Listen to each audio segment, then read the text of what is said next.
اوله جواب د دې نه دا دی، دا ظاهري چې کوم عذابونه په دې مسلمانانو باندې راځي،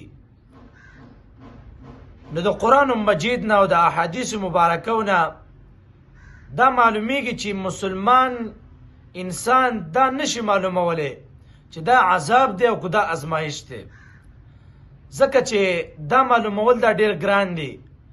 پیغمبر علیه الصلاة والسلام دغه رنګه د پیغمبرانو په دور کې هغوی ته دا پته لګېده د وحی په ذریعه باندې چې دا ازمایش دی او که دا عذاب دی.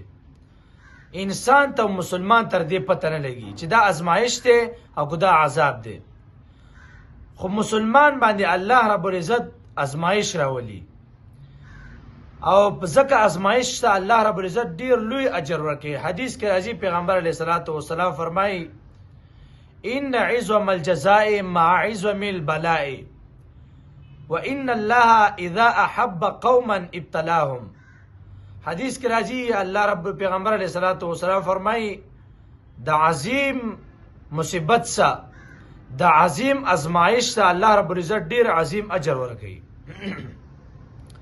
او الله رب العزت چې کله وغواړي چې د یو قوم سره مینه وکړي، د یو قوم سره محبت وکړي، نو الله رب العزت په ازمایشونو کې مبتلا کړي. ځکه الله رب العزت ته دا اوچت شي صبر وکړي، نو الله رب العزت یې ځان ته محبوب وګرځي.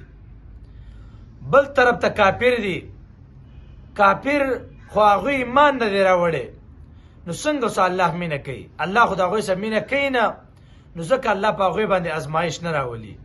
الله هغوی له اجر ورکوي نه، ځکه په دنیا کې هغوی ته هر څه میلاویږي.